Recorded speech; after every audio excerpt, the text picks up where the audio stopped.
welcome to a day in the life of a quality assurance coach. So I'm really excited today. I've got Chris and Kayleigh with me, and they'll introduce themselves in a moment.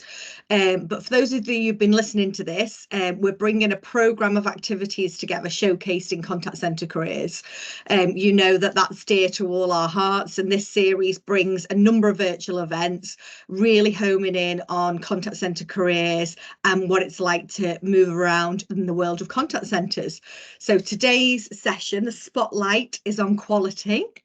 We've got our quality expert, Chris, and Kayleigh Phillips, who's doing the actual role. So you're going to tell us a little bit more about that. And there's a great analogy about quality in the contact centre. They always say it's like the queen on a chessboard, because you kind of get right in the middle of it all, and you're so powerful and you can do everything. So I'm looking forward to hearing a little bit about that today. So welcome, you two. Hello, nice to see everybody, or nice to be here, whatever. Hi. Yeah, so Chris is the Director of Learning and Innovation at the Forum. For those that don't know the Forum, it was traditionally the planning forum, but they do everything focused on industry standards, in bringing best practice to the industry, in loads of different areas. But today you're going to focus a little bit more on quality, aren't you, Chris, for us? Yeah, so we started our quality forum, or quality and customer experience forum, probably around 2012. And the reason we did that was purely because we started to see quality as a real kind of differentiator in the way we kind of managed and improved our contact centres. And we didn't, at that time, there was nowhere for people to really talk around how they were approaching these things, and how they were measuring stuff, looking at the geeky stuff like sample sizes and calibration and all that type of stuff. So we put the forum, the quality forum, as part of the broader forum in place back then. So we've been doing that for 12 years-ish. Right. Wow. It seems like yesterday, and the evolution of quality during that time has been phenomenal. One of the things when we first started, it was one of the reasons I wanted to change it, wanted to think about quality differently, was it was very transactional, very tick box, very we must do these things. And I always used to, you could always hear when you listened to a call or read an email or did anything that they were answering it and speaking in a way that made sure they ticked a box on a form somewhere that was being monitored by somewhere. So, hi, my name's Chris, right? I've ticked the box, I've said my name, welcome to whoever, and you go, I've introduced the company, I'll tick that box. And sometimes the kind of the ticking of the boxes became more important than actually delivering the service. And that for me was a real just a mismatch in what we were trying to do in terms of raising standards, in terms of making sure that people and customers were getting the best that they could. So that was one of the reasons for it, to try and just remove that tick box nature and make it conversational, outcome driven, people driven, both the people that are dealing with the customer and the customer themselves, and making sure that was there.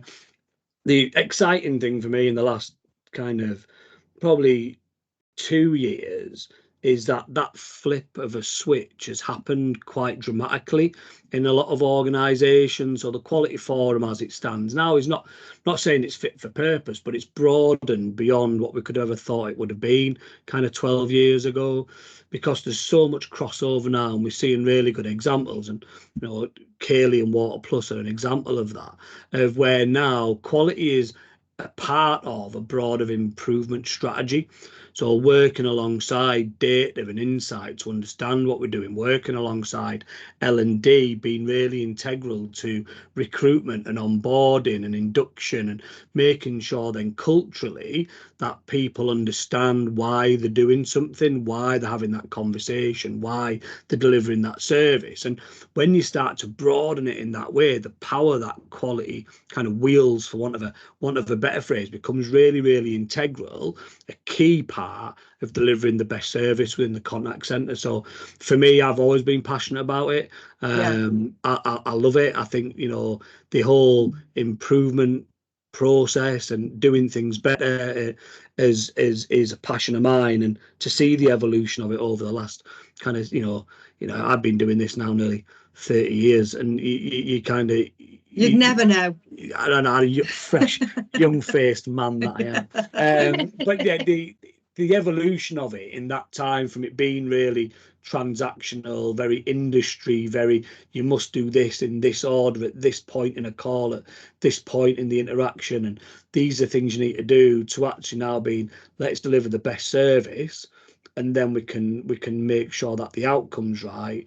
The coaching that we can provide then is really more focused. We're not just telling people you need to say your name more on a call, or you need to say please and thank you more on a call. We're actually doing stuff that's adding value to our people, and delivering better service to our customers. So yeah, no, I love it. I love it. Yeah, great. Sorry. And it's great, as you said, it's great to see that evolution, isn't it? Rather than it being a small team sat in a corner somewhere doing something to somebody else, And let me introduce you then, Kayleigh Phillips, from Waterplus. Thank you so much for joining us. So I'm sure you're going to tell us a little bit about the evolution as well, and it isn't just a little team sat in a corner as well, is it, Kayleigh? So tell us a little bit about what you do at Waterplus. Yeah, so just going off the back of what Chris said, so I've been in the quality team at Waterplus since the first day we formed. So when I joined the business, we were a brand new business. We are a water retailer. So we look after all business customers for the wholesalers, so your Severn Trent, United Utilities. So when we opened the contact centre, there was no QA team. So sort of, I've been in from beginning till now. So I think it's touching on 8 years. And like Chris has said, so we've really been on a journey in those 8 years, and up and down. And what I'd say to someone is you've got to have a lot of flex about you, because things change and it's so fast paced, and you've got to have that something about you that's able to adapt to different situations. But it was very much like Chris said, a tick box exercise, and we sort of, the framework we used was a very much a pass and a fail. And how we've evolved over the years now is we've taken away the pass and fail. So when we work with our people, we give them a brand rating. So we've got 4 ratings. And I think we've really worked really hard, especially over the past couple of years, on evolving into having a coaching culture. So it's not just Q&A and there's your results and we do nothing with you. We're really dedicated to our people. So when we're assessing, we'll have regular coaching sessions with those people, and we really focus on driving a great coaching culture where we make a coaching commitment with our staff. So, if we've assessed something and they could have done something great, or there's an opportunity for improvement, we'll sit down with those people, and the agent will create a coaching commitment with the assistance of their QA, and it gives them something for people to work on. So they're really educated in how they're being assessed, what they're being assessed on, and we really take time for making sure that we put ourselves in the customer's shoes, because I think when you are transactional, you can forget sometimes at the end of the day, there's a customer at the end of the query. Yeah. So it's really bringing that to life. Yeah, and have you seen that evolve, Chris, that coaching culture on the side of it, that it isn't separate? You have your coaches and then quality and your team managers doing something else. Have you seen that evolve? Yeah, we definitely see more and more examples of it. It's one of those things like that. Actually, the lines are now being blurred against that kind of siloed approach to quality, so it's everyone's responsibility. That's what we always say to everybody. It's everyone's responsibility. It's not the quality team's responsibility. It's not the team leader's responsibility. It's not the agent's responsibility. It's everyone's responsibility. No one can take sole ownership of it, and no one can take sole kind of consequence from it neither. It has to be a collective approach. So when you get that right, what we start to see is that, okay, so we're assessing something, we're looking for something, we're doing that. I mean, how demotivating is it when you go, oh, you failed something? Really demotivating, when, especially when there's like a load of great things that happen during that conversation or that interaction, and you go, well, you failed that. Well, it becomes really difficult, and that's then when the relationship with quality becomes a bit stretched in terms of, that's where you get that negative perception of they're just policing us doing that. You then get a bit of, you can get that, well, from a team leader perspective, might turn around and go, well, I don't agree with it, but the quality team have said you failed, so you failed at it. So if everyone understands what they're doing, and they understand where their focus area is, creating that coaching culture, that coaching process, that kind of that commitment to improvement becomes really, really easy. When everyone's, you know, looking at different things or looking after their own little bucket of something, that connection doesn't bleed through the organization. It just doesn't, because no one's actually driving that kind of behavioral change forward. So we are seeing a lot more examples of it. There is still some people that need to adapt and change, as there will be with anything. You know, I think the way Waterplus do it in terms of their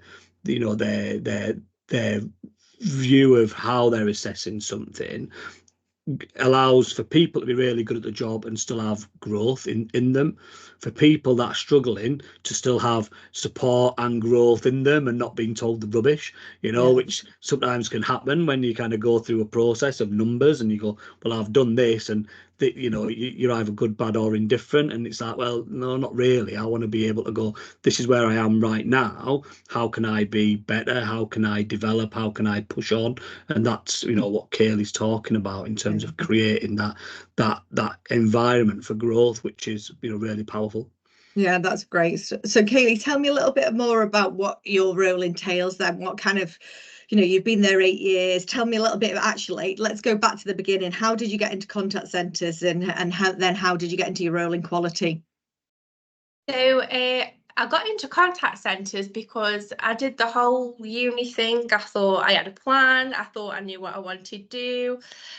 And when I actually graduated, and I thought what I thought was my dream job, I thought I really wanted to be a probation officer. That's what I'm doing.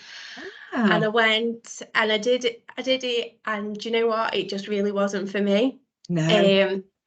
So it was sort of one of them. It was like, I've got bills. What do I do now? Yeah. What do I do? So I just applied for a local contact centre, and then that closed down, so we got made redundant. And again, sort of break glass scenario, like, gosh, I'll apply for another one, because, you know, contact centres are everywhere, aren't they? When you think about it, there's so many contact centres delivering so many different things. And luckily where I'm based in the world, there's like quite a few to choose from. So, and I saw an advertisement for Waterplus, and I just applied as an agent. And to be fair, I love the business. Like the business is, if you know, when you just gel and it stands for the right things. And then sort of that's how I got into the contact centres, and then the growth just happened internally. So I've been with Waterplus since day one, and sort of stayed here quite happy. And being totally honest as well, I can't see myself moving from Waterplus at the minute. I think I've sort of worked my way up from back office agent, taking opportunities that I can get, and then again in the QA team. So I think with QA, you've got to have a passion for it. So, and I absolutely love my job, genuinely love my job. Every day is different. So, you know, it's exciting. You're working with different people, you're seeing different faces. And then for me personally, it's sort of working my way up in QA, because there's always something new to learn, you know.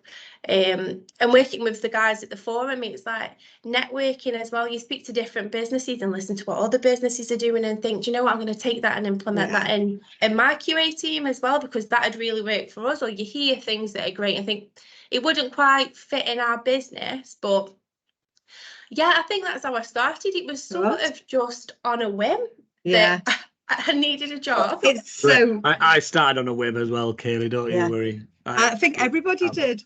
Yeah, I did as well. I wouldn't change a thing about it now. I think I just absolutely love what I do.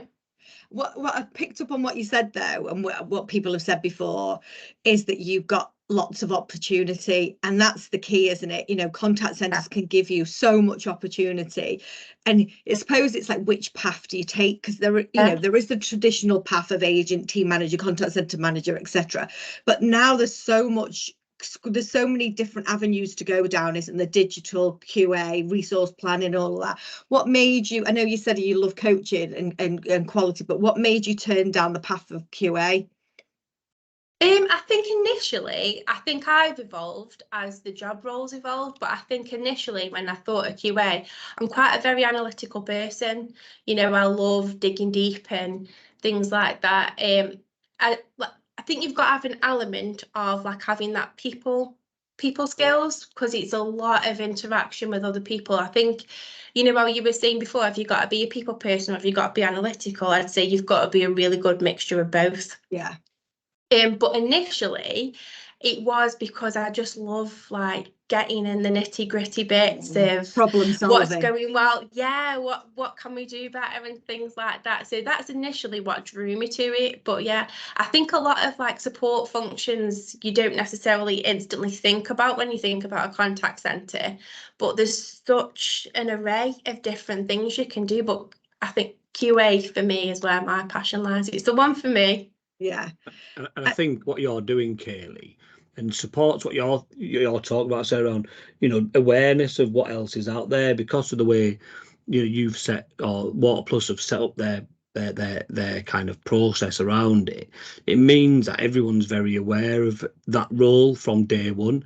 They're very aware that that's an opportunity for them from day one, whereas 10, 15 years ago, that awareness wasn't there, because you were just you know, doing some evaluations, sending that feedback out, very transactional, and people didn't want to get into that role because they went, I don't like them because they keep telling me I'm not good at my job, so I don't want to be part of that team. Whereas now, you know, examples like yours are really demonstrating the breadth of opportunity available to people from day one in the operation. So that's really good, really powerful. Yeah. And it's really interesting to hear what kind of skills you think you need, because you're right, you would think it was quite an analytical role, but actually if you really talk about the coaching culture bit and, you know, really changing the dialogue, change and problem solving, there's those elements to it as well, isn't there, as well, you know? And what other skills do you think, if somebody was looking at this role now, what else would you think they would need to have? What kind of skills or experience? Experience, I would say you have your basics, but for us, so like Chris has said, a lot of people that I find, so like my guys that I coach in Stoke that I work with on a one-to-one basis, some of them have started saying when they're doing the coaching commitments, they'll be like, I want to be in QA. Like, and I would say to them, you know, it's not always going to be your sunshine scenario where there's a vacancy available. And I know a lot of people do internally recruit. And what I'd say to someone is keep on with your personal development. If you think it's something that might be of interest to you, you know, if you've got the opportunity and you do work in an office at the minute, you know, go and ask for shadow. Put yourself forward and do some shadowing and see actually what the day-to-day of a QA is about, because it's, you know, there's so much that you cover off, you know, and it depends how your business works. Not everyone coaches, we do. I'd say keep on with continuous professional development as well. Like there's loads of literature around and free online courses that you can take. Utilize things like the forum, have a look on their page, or LinkedIn. Like, I'm not a big poster on LinkedIn, like I'm not really out there, but there's been a times where I was looking at doing a reward and recognition program for our operational team and I wanted to link it in to QA. So, you know, I just popped one poster on LinkedIn and I think I got like 20 odd replies of like, and I would say there's no better place where you're going to find experts in the field. Yeah. And everybody's so willing to just help you and give you ideas, give you thoughts, you know. I just say, just keep on touching all those different points, like when you get the free time. But yeah, online courses, if you've got anything like in-house in your business, like in Waterplus, we've got a learning academy. So that every month they'll send a newsletter out of like, these are the workshops that we're doing. And some of them have coaching elements in. So even if you're on the phones, like if you can get yourself in one of those courses and just continuously keep yourself moving, keep learning, just keep learning. And I definitely do that. That's what I'd recommend. Just if you can just dip your toe in, make sure it's for you, and just keep going until you get a vacancy and then apply. Yeah. I love that. I love that, you know, you've got to take ownership of your own personal development, haven't you, as well? Yeah. You know, and you've said that, haven't you? It's about kind of taking that opportunity and seeing what's out there, but kind of making your own path as well. And our industry loves to share, don't we? There's so much going on. You can pick up everything, can't you? Yeah. So tell me a little bit more about Waterplus and how they're a little bit different in the quality space. I know you said that they look after lots of different water utilities. Does that bring its own challenges around quality? Yeah, I mean, to be honest, when I first got into it, I thought, water, how hard is that? That's what I mean. It's kind of a bit like insurance, isn't it? It's a grudge purchase, isn't it? I don't mean to say, but you know, how do you bring it to life and have so much passion about it, which clearly you have? Yeah. So yeah, I totally underestimated the business, to be fair. I thought, well, it's not hard, it's really simple. You just send a bill and off it goes, and that's that. But wow. So we've got contact centres in 5 different locations. And there's a mixture in each of them, but each of them sort of has their own skill set. So we've got people that work primarily on like written communication, so inbound emails and letters, outbound. We've got a team that just take calls, and then in Stoke is the main head office, which is where we really work. I work with a couple of teams in Stoke, and I look after a complaints team, and we call it a centre of excellence. It's guys, so they work both emails and on the phone, inbound, outbound, and they cover an array of a little bit of everything. They're very multi-skilled. What we really started, we went really back to basics. So when we had a really, like Chris said, a really tick box framework. And as much as I say I'm passionate about QA, which I really am, at the time, the passion, you know, it was lacking, because you just felt like you never had contact with the people that you were working with. And to be honest, I don't think probably half the contact centre, even one, probably knew who I was, or if they did, or if they only knew my name, it wasn't, you know, associated with something good. And it was just a little bit like, you know.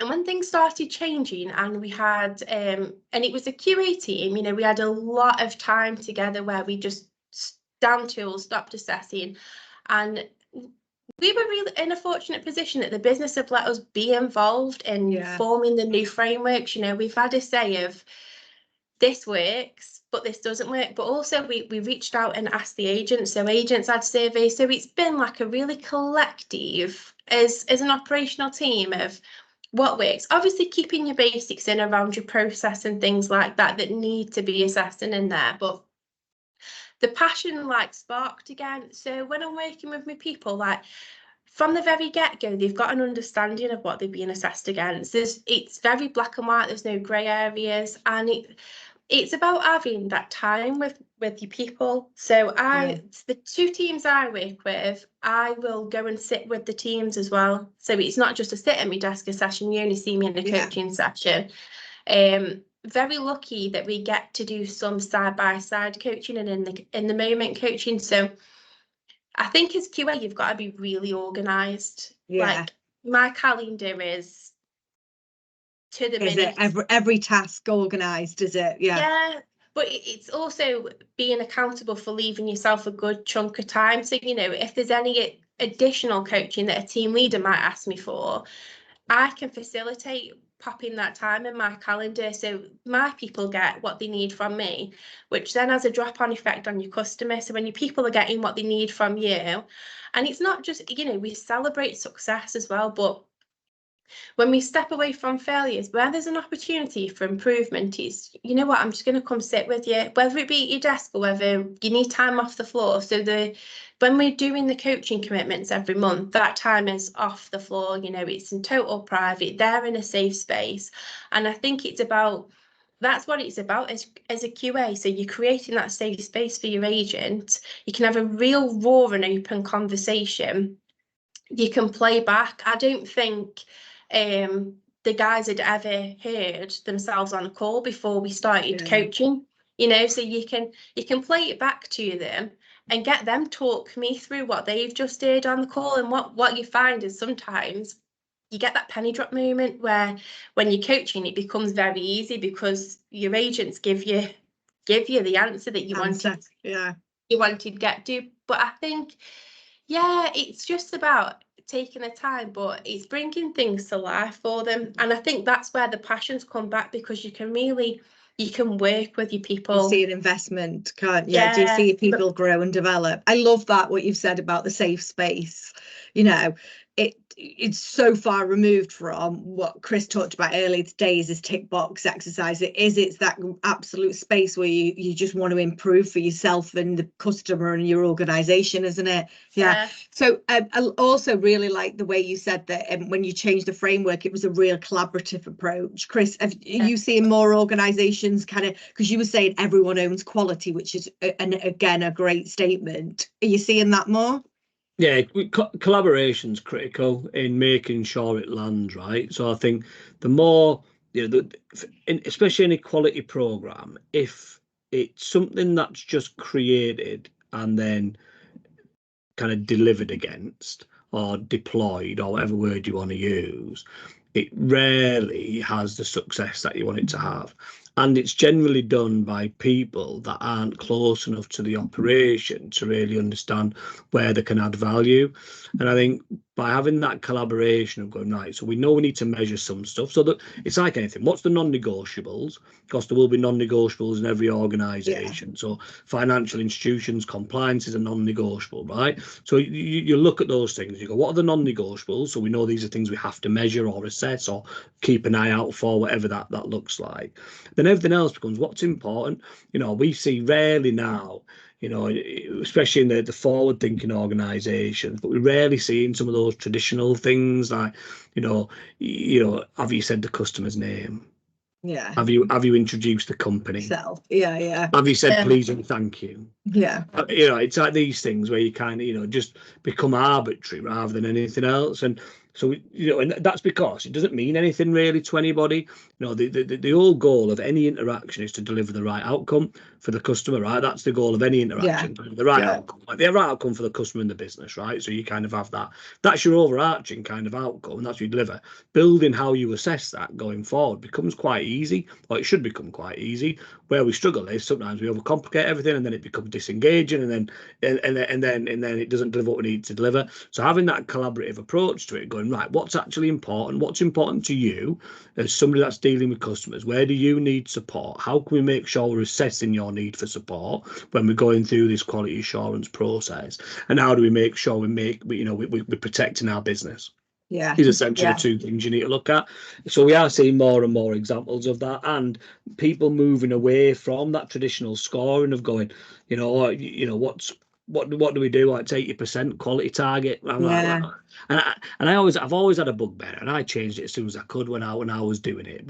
And the reason why I've always had an issue with it is when we put any type of arbitrary percentage on something, we're accepting failure. Especially when it comes to quality assurance. If you say to someone, what's your quality target? Is 75%, right?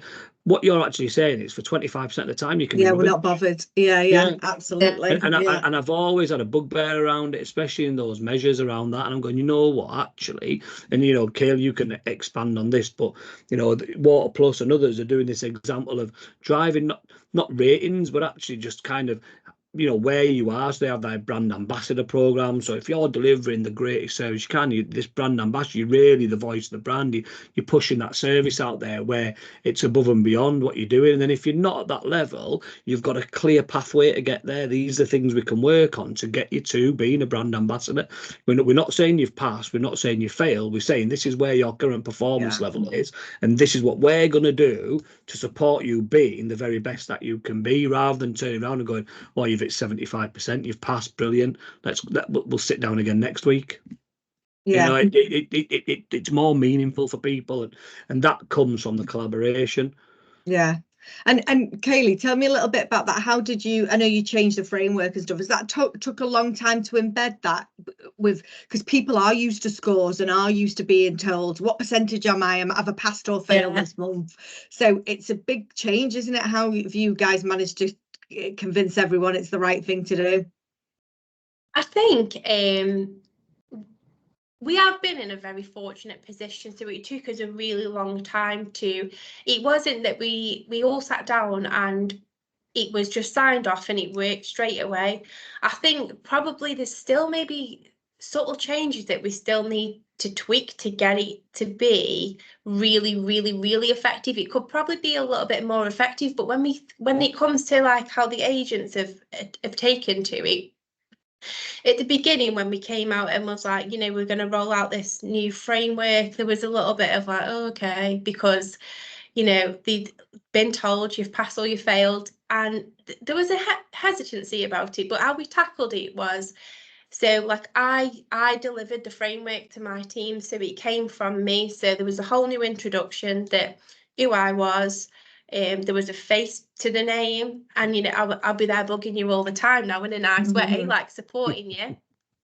You know, but really like being given the chance to sit with the teams, like explain the framework to them. So behind the ratings, there's a number, so there's a metric that gets you to that ratings, but that's never given to an agent anymore. So it's I think so we're heading into the 3rd year soon of the new framework, and so all for the new agents that we take on, it's just the norm for them. They absolutely love it. And I think if you asked an agent, an historical agent who's experienced both, like it does sound like too good to be true, but how it's been rolled out and taken by the guys is nothing short of like fantastic.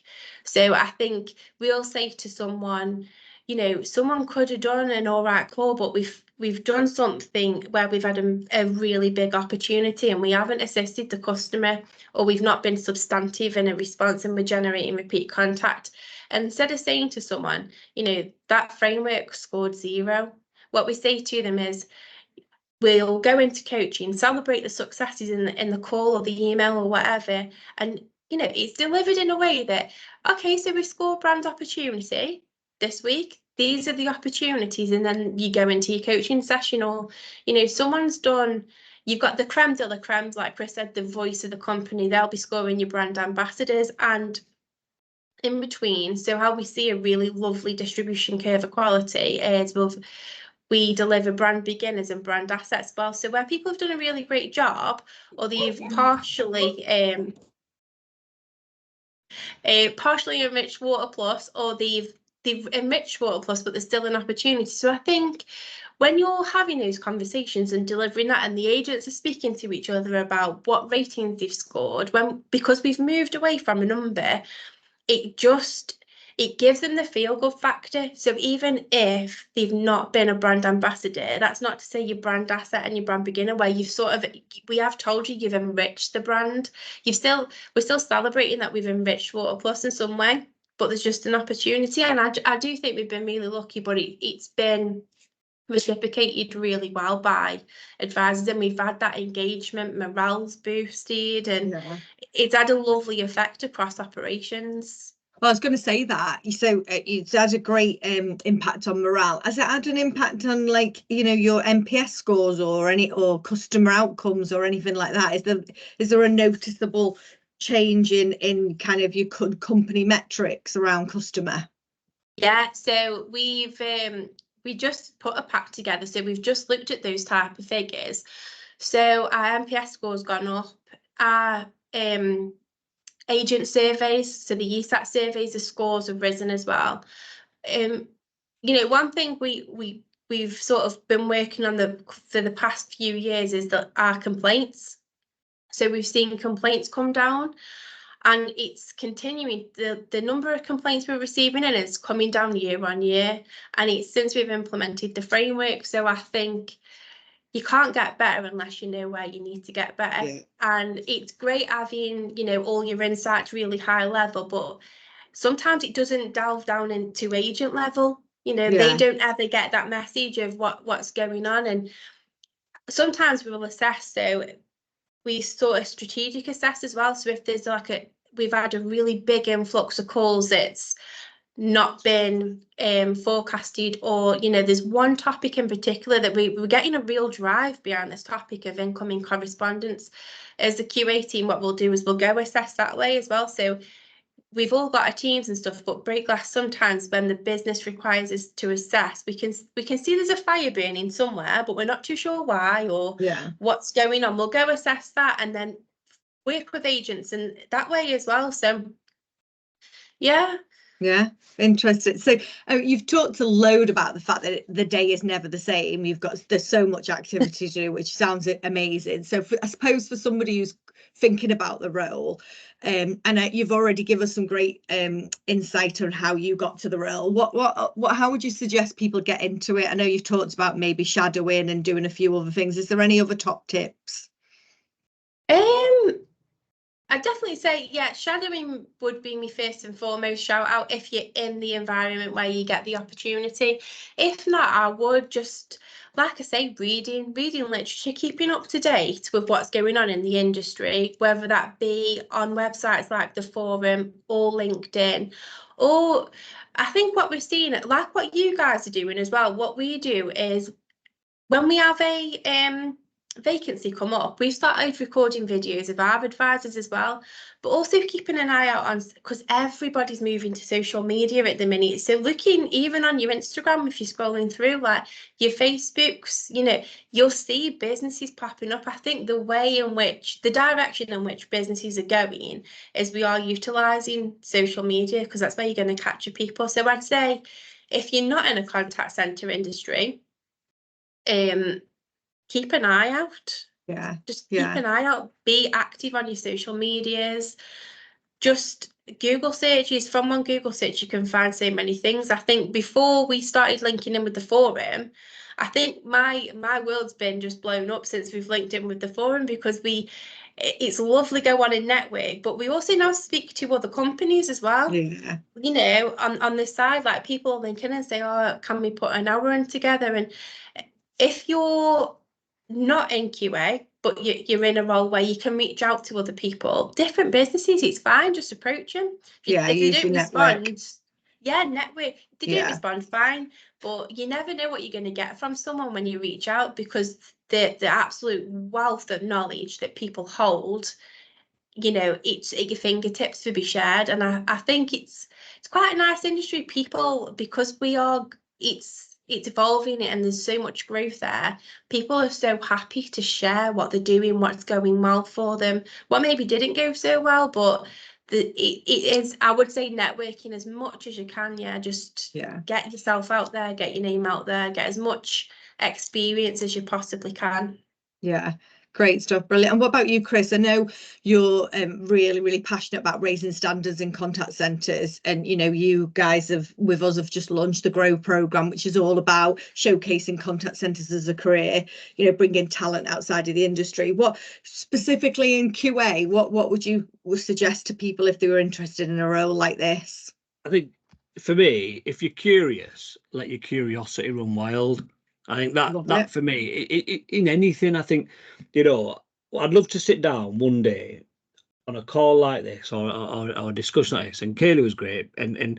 But again, when we have this conversation, we say, how did you get into the role? You went, well, I just kind of happened upon it, really. I didn't ever set out to do it. And I'd love one day, it's my dream, if I get there before I retire, to sit on a call like this and someone go, when I was going through college or when I was doing something, I wanted to do this, and this was the career I chose, and I chose that career to go down it. Because I think, to Kayleigh's point, the skills that you utilise in any role within the contact centre are vast. It's not a single skill industry at all, never will be.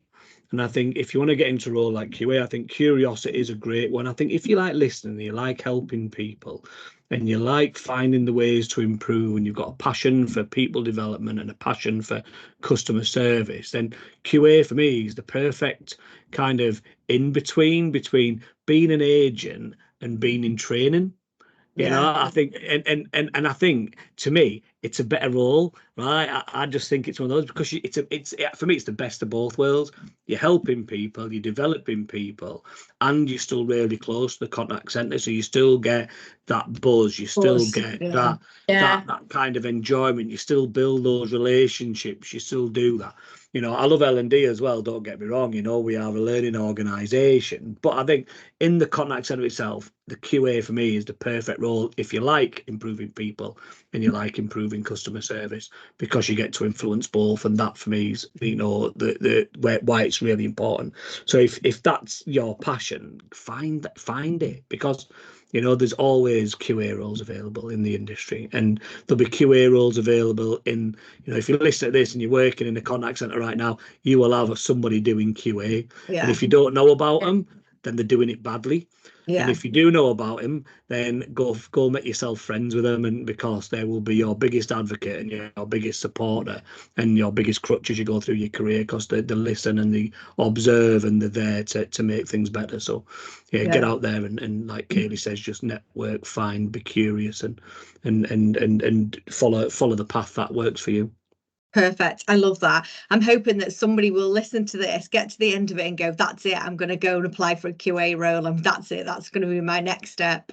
But thank you so much for joining me, you guys. Really, really appreciate it. Thanks to everyone else who's involved in today's session. And if you want to know more info, just get in touch with us or go to the website. Thank you very much. Yeah. Thanks, guys. That's brilliant. Let me stop recording.